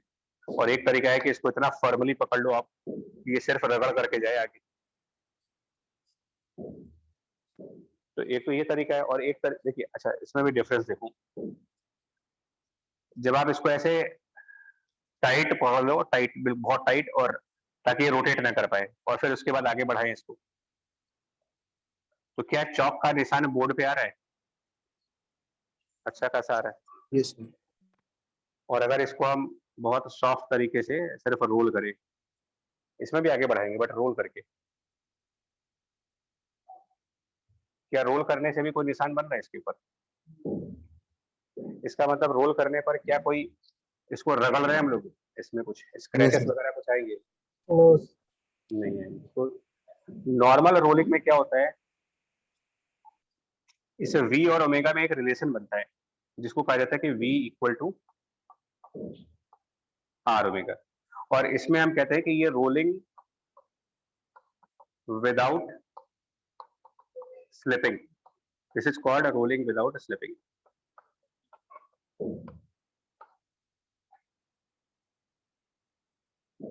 इस बात को ऐसे समझाते हैं।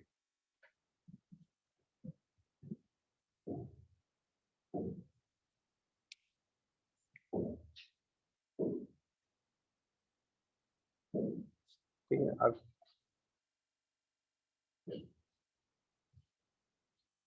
ये बताओ, इसको भी थोड़ा सा अभी किनारे कर लो।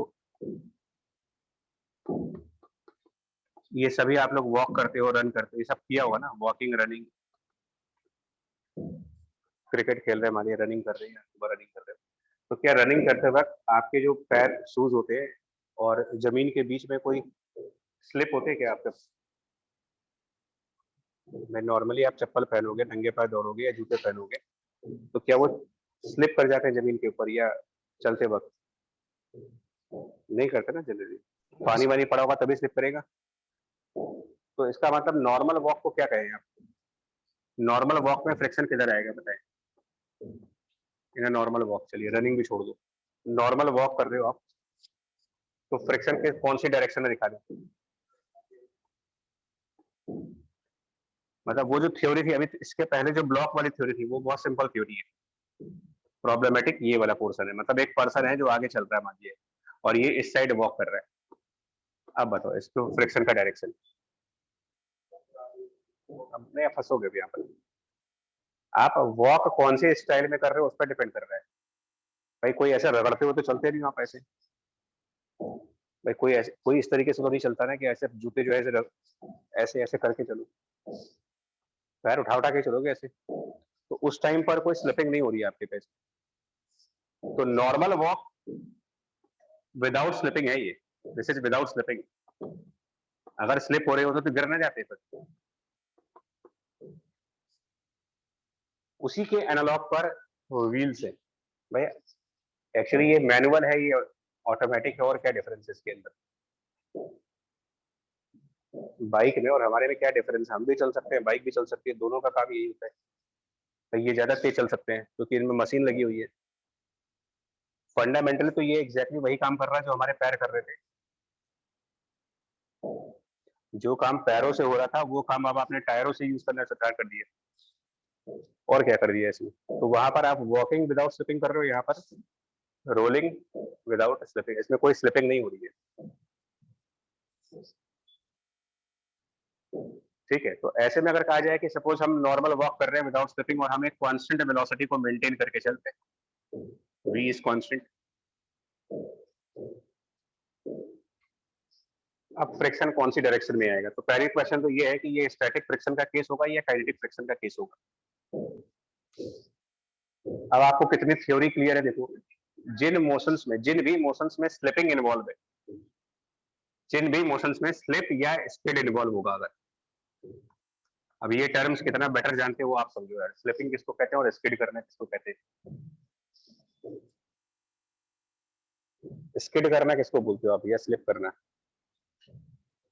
तो ब्रेक मारी अचानक से और गाड़ी फिसल गई, ये स्लिप कर गई या स्किड कर गई? So, speed. स्किड कर गई ना। और पानी पड़ा और हम लोग गिर जाए फिसल के तो Slip क्या gap. डिफरेंस है बेसिकली? नहीं तो मूव तो स्लिप में भी कर रहे हो और मूव तो हम वॉक करने में भी कर रहे हैं, सब में मूव कर रहे हो, सब में आगे जाओगे, लेकिन कहीं ना कहीं कुछ इंटरनल डिफरेंस तो है इनमें। आज तक हमने किसी को नहीं सुना कि मॉर्निंग स्किड पे जाना है, मॉर्निंग स्लिप पे जाना है, सुना किसी को आपने? सब ये कहते हैं मॉर्निंग वॉक पे जाना है। तो स्किड में, स्लिप में और रोल में, जैसे हमारे टायर से रिलेटेड ये 3 टर्म्स हैं यार, रिलेटेड टू द टायर्स ये 3 टर्म्स हैं, रोल, स्किड, स्लिप। तो जहां पर स्लिप और स्किड का केस होगा वहां पर तो आपको काइनेटिक फ्रिक्शन यूज करना है, और जब टायर नॉर्मली चल रहे होते हैं तो ना तो वो स्लिप कर रहे होते हैं ना तो वो स्किड कर रहे होते हैं।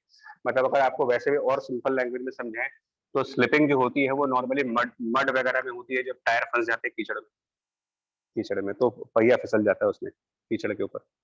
और स्किड जो होता है वो नॉर्मली तब होता है जब आप हार्ड ब्रेक्स लगाते हो, इतनी ज्यादा ब्रेक लगा दो कि टायर का घूमना बंद हो जाए, टायर का रोटेशन जब बंद हो जाता है और पहिया फिसल जाता है आगे, दैट इज स्किडिंग।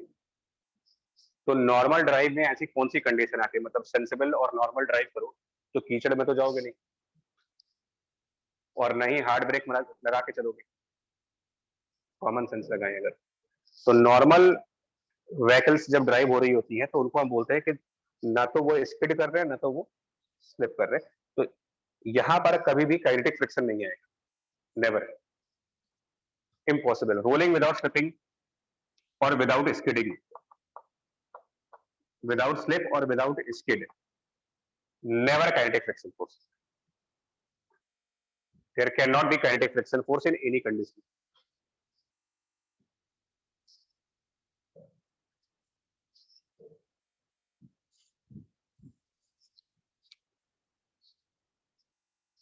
अब यहाँ पर कंफ्यूजन होती है, लोग सोचते हैं कि वेलोसिटी की ये डायरेक्शन है तो फ्रिक्शन पीछे दिखा दूं, बट बहुत, हाँ मतलब सिंपल वे में बात कर रहे हैं आपसे कि सिंपल सिंपल सा न्यूमेरिकल आप समझो, जब तक हमारे टायर स्लिप ना करें और जब तक टायर स्किड ना करे, दो अगर ये दो कंडीशंस नहीं है तो काइनेटिक फ्रिक्शन तो नहीं आएगा, कभी कभी नहीं आएगा। और ऐसे ही अगर आप नॉर्मल वॉक कर रहे हो तो नॉर्मल वॉक में काइनेटिक फ्रिक्शन नहीं होता कभी,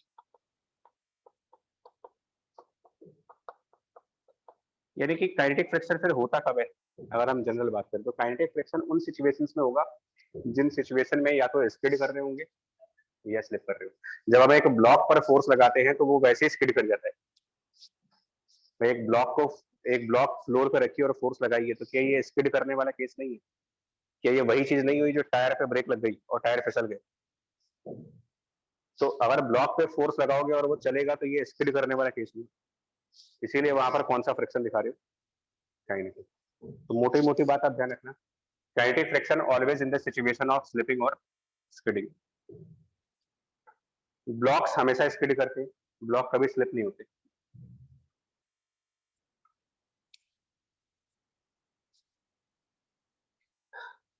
अब इसमें काइनेटिक तो नहीं होगा, ये बात तय है, 100% तय है, होगा तो स्टैटिक होगा, होगा तो स्टैटिक होगा। बट स्टैटिक फ्रिक्शन के बारे में भी ध्यान रखिए, स्टैटिक फ्रिक्शन जीरो भी हो सकता है, काइनेटिक नहीं होगा ये बात तो क्लियर है, तो स्टैटिक होगा। अगर स्टैटिक है तो ये भी हो सकता है कि स्टैटिक जीरो आ रहा हो। अब बताओ नॉर्मल वॉक में फ्रिक्शन कौन सी डायरेक्शन में दिखाए? आगे लॉजिक तो बताओ।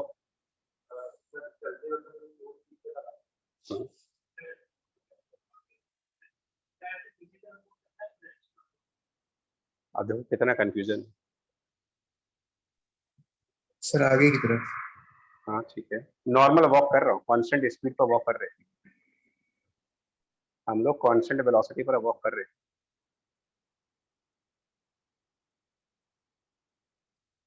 अगर चलिए हम मान लेते हैं फ्रिक्शन हमारे पैरों पे आगे लग रहा है, मान लिया फ्रिक्शन आगे लग रहा है, तो फिर न्यूटन की सेकंड लॉ, अगर किसी मास पर फोर्स लगेगा तो वो एक्सेलरेट भी करेगा फिर।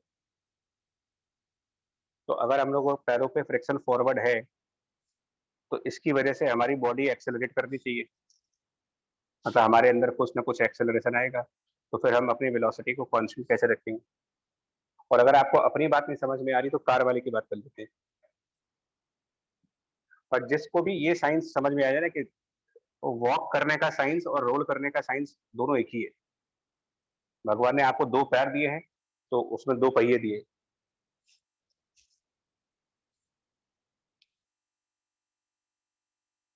चलो कार का एग्जांपल लो ना आप, मेरे को कार वाला एग्जांपल दो। ये एग्जांपल मैंने पहले भी दिया था। या बाइक का एग्जांपल लेते हैं।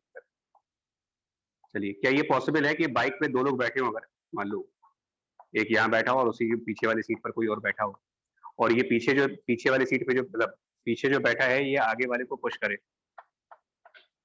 पेट्रोल खत्म है इस टाइम, बताओ बाइक कितनी एक्सेलरेट कर जाएगी। सीट पर बैठ करके धक्का दे रहे हैं, उतर के नहीं।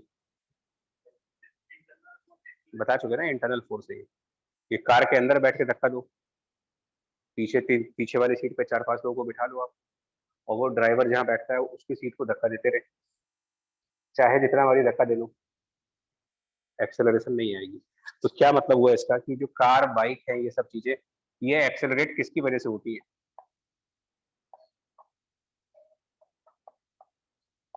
External force.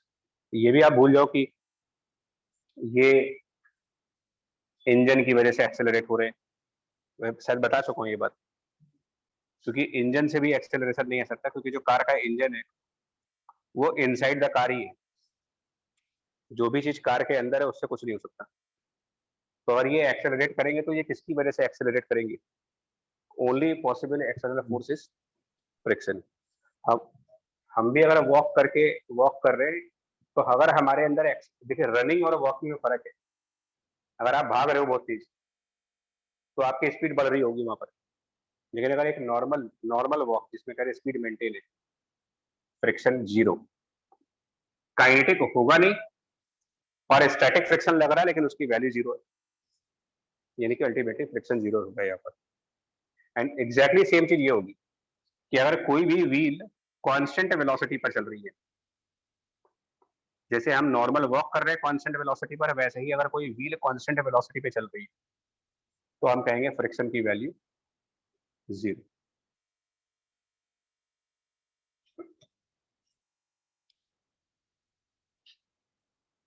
ये टफ है यार, तो समझ के आना, तो सब टफ है ये टॉपिक। व्हील्स पर और पैरों पर फ्रिक्शन उतना आसान नहीं है जितना आसान आपको ब्लॉक्स पे दिखता है। बुक्स में जो थ्योरी है वो ब्लॉक्स को लेकर दी है, सिर्फ ब्लॉक की थ्योरी। और जब हम लोग न्यूटन लॉ में सर्कुलर मोशन पढ़ रहे होते हैं तब ये बहुत डिस्टर्ब करता है। तो कंसेप्ट पढ़ा नहीं है, खाली न्यूमेरिकल कर करके किसी तरीके से याद कर लिया है। जैसे आपको बताएं कहाँ पर दिक्कत होती है। जब कोई आपसे कहा जाता है कि जब कोई कार टर्न करती है सर्कुलर टर्न, तो उसमें फ्रिक्शन की क्या डायरेक्शन होती है। तो अगर हमारी वो थ्योरी सही होती कि वेलोसिटी के अपोजिट होती है, फिर तो जब कोई कार टर्न करे तो वेलोसिटी टेंजेंट की तरफ है तो फ्रिक्शन भी टेंजेंट होना चाहिए था। बट अपने क्लास 11 के लेक्चर को जरा कभी देखिएगा जा करके, टर्न करते वक्त फ्रिक्शन की जो डायरेक्शन दिखाई जाती है वो हमेशा सेंटर की तरफ दिखाई जाती है। तो यस क्या ये वेलोसिटी के अपोजिट दिखा रहे हो आप इसको?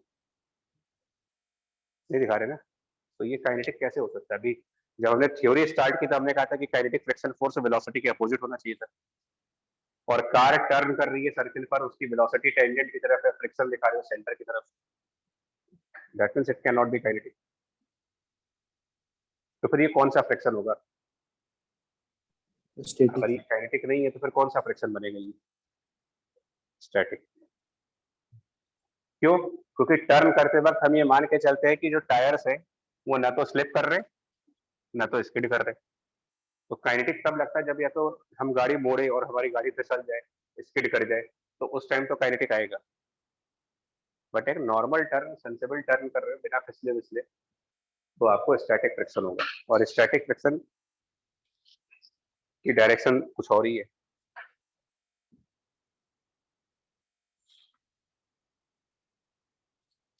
ये बात समझ में आई आपको? तो नॉर्मल मतलब rolling without slipping without skidding तब कही जाती है जब ये हो। और अगर किसी टायर में अगर कोई टायर इस तरीके से चले कि उसका रोटेशन काफी कम हो रहा, मतलब घूमने की स्पीड काफी कम है, रोटेट बहुत धीमे धीमे कर रहा है लेकिन आगे बहुत तेजी से चल रहे हो आप, मतलब उसकी लीनियर वेलोसिटी बहुत ज्यादा है, v is more than R omega. Imagine कर सकते हो इस टाइम पर क्या हो रहा होगा, मतलब टायर्स उस तरीके से स्पिन नहीं कर पाए, ज्यादा स्पिन कर नहीं पाए, लेकिन आपकी गाड़ी बहुत ज्यादा आगे निकल गई। क्या कर गया ये? स्किड। ये फॉरवर्ड स्किड हुआ ना आपका। हार्ड ब्रेक्स में क्या होता है, अगर अचानक से पूरी फुल कंप्लीट ब्रेक मार दी जाए तो क्या पहिए का रोटेशन बंद नहीं हो जाता ब्रेक मारने से? ब्रेक मारने से जो ब्रेक पैड होते हैं जो ब्लैक कलर के होते हैं वो क्या करते हैं, व्हील से जाके चिपक जाते हैं और वो व्हील के रोटेशन को बंद कर देते हैं। तो जब आपने ब्रेक मारी तो व्हील का रोटेशन बंद हो गया, ऑलमोस्ट बंद हो जाता है। लेकिन अगर आप नॉर्मल ब्रेक लगाओ धीमे धीमे तो ये रोटेशन धीमे धीमे बंद होता है। लेकिन अगर पूरी ब्रेक एक झटके में मार दो तो अचानक से ये वाली चीज कम हो जाती है और इनर्शिया की वजह से कार में एक वेलोसिटी थी वो अचानक से कम नहीं होगी, तो सिचुएशन बन जाती है v is more than R omega वाली। इस टाइम पर हम कहते हैं कि हम फॉरवर्ड स्किड कर रहे हैं और अब हम बैकवर्ड डायरेक्शन में काइनेटिक फ्रिक्शन दिखाएंगे। स्किड करेगा तो बैकवर्ड काइनेटिक फ्रिक्शन फोर्स, इसको बोलते हैं रोलिंग विथ स्किडिंग। रोल कर रहे हैं बट स्किड भी हो रहे हैं। और अगर ओमेगा एब्सोल्युटली जीरो हो जाए, ओमेगा मतलब रोटेशन हो ही ना उसके अंदर, तो ये परफेक्ट स्किडिंग होगी, परफेक्ट स्किडिंग। और इसी तरीके से अगर किसी टायर में आगे बढ़ने वाली स्पीड बहुत कम है और उसका रोटेशन बहुत तेजी हो रहा है, ओमेगा बहुत ज्यादा है, बहुत ही ज्यादा है, ये वो सिचुएशन है जब टायर हमारा फंस गया कीचड़ में, लगाते रहो एक्सेलरेटर, पहिया घो घो कर करके घूमता ही रहेगा, करें बहुत तेज घूमेगा बट टायर आगे नहीं बढ़ेगा।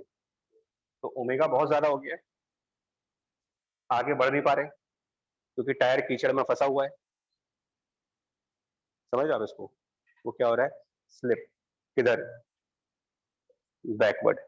इसको बोलते हैं बैकवर्ड स्लिप कर रहे हैं। जब रोटेशन बहुत ज्यादा होता है तो पीछे स्लिप कर जाती है गाड़ी, टायर पीछे फिसल रहे होते हैं। और अब आप फ्रिक्शन को फॉरवर्ड साइड पे दिखाओगे और अगेन काइनेटिक फ्रिक्शन।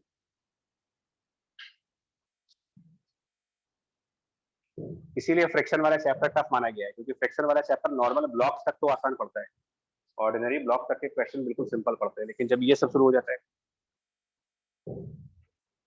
अब बुद्धि काम नहीं करती, क्योंकि हम लोग के दिमाग में क्या चल रहा होता है, हमारे दिमाग में सिर्फ एक ही बात है, वेलोसिटी आगे फ्रिक्शन पीछे।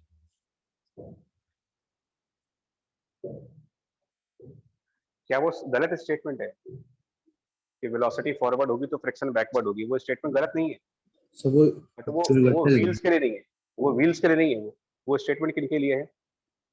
ब्लॉक्स के लिए। तो व्हील्स की थ्योरी थोड़ी अलग हो जाती है, तो व्हील्स पर हमें ये देखना पड़ता है कि सिचुएशन क्या बन रही है, कि ये बराबर वाली सिचुएशन है, मोर वाली सिचुएशन है या लेस वाली। जब हम साइकिल को चलाना स्टार्ट करते हैं, एक साइकिल खड़ी हुई है, उस पर बैठे और पैडल मारना चालू किया, चेक करते हैं जरा।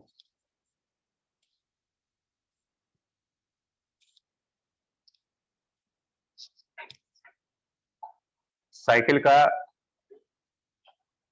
ये दो व्हील्स हो गई, ये रियर वाली व्हील हो गई उसकी और ये फ्रंट वाली व्हील हो गई।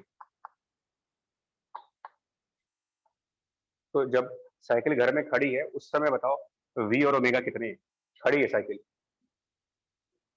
दोनों जीरो है, वी भी जीरो ओमेगा भी zero, V zero omega zero.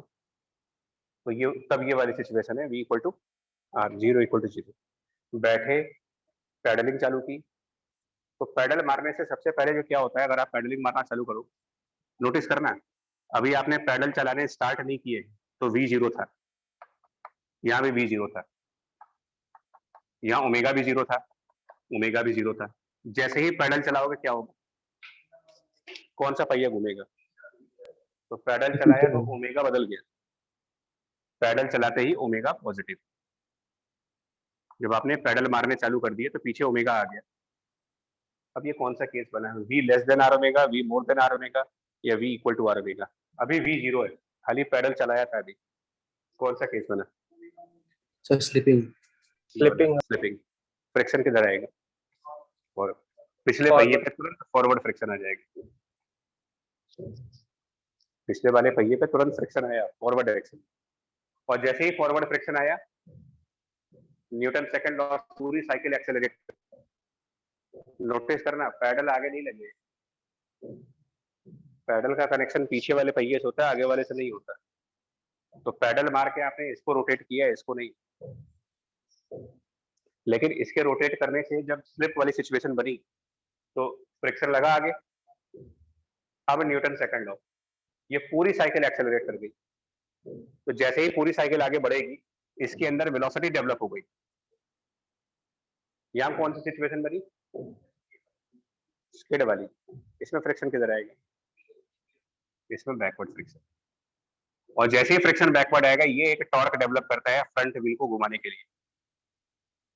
ये डायरेक्शन ऑफ फ्रिक्शन पूछते हैं आपसे, क्वेश्चंस में पूछे जाते हैं कि फ्रंट व्हील पर फ्रिक्शन किधर आएगा, रियर व्हील पर फ्रिक्शन किधर आएगा।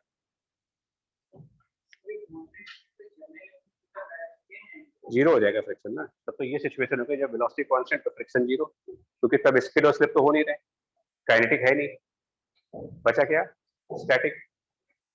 तो स्टैटिक में जीरो भी तो आंसर है। लेकिन हमारे दिमाग में ये बात जल्दी डाइजेस्ट नहीं होती है ना कि फ्रिक्शन जीरो कैसे हो सकता है भाई। वो इसलिए हो सकता है क्योंकि अब तब वो स्टैटिक फ्रिक्शन है और जीरो उसका एक आंसर है।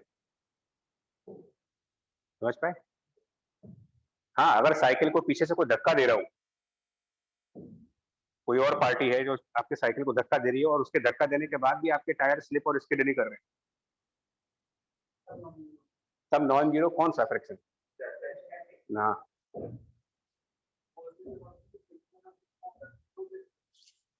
क्या फिर से बोलना?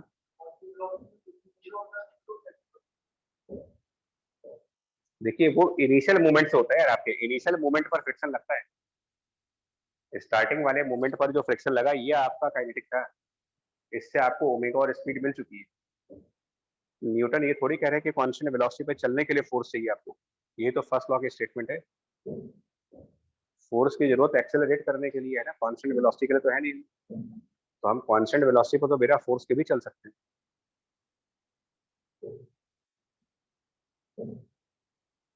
समझ पा रहे हो? जो भी क्वेश्चन दिमाग में है उसका आर्गुमेंट करो और आर्गुमेंट के बाद न्यूटन लॉ से आंसर निकालो उसका।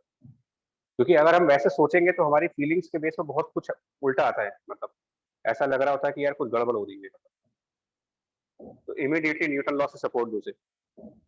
हमने क्यों कहा कि नॉर्मल वॉक में फ्रिक्शन जीरो आएगा? हमें नहीं मालूम, लेकिन हम तो सिर्फ इसलिए बोल रहे हैं कि अगर फ्रिक्शन नहीं जीरो आएगा तो फिर एक्सेलरेशन होना चाहिए हमारे अंदर, कांस्टेंट वेलोसिटी नहीं आएगी।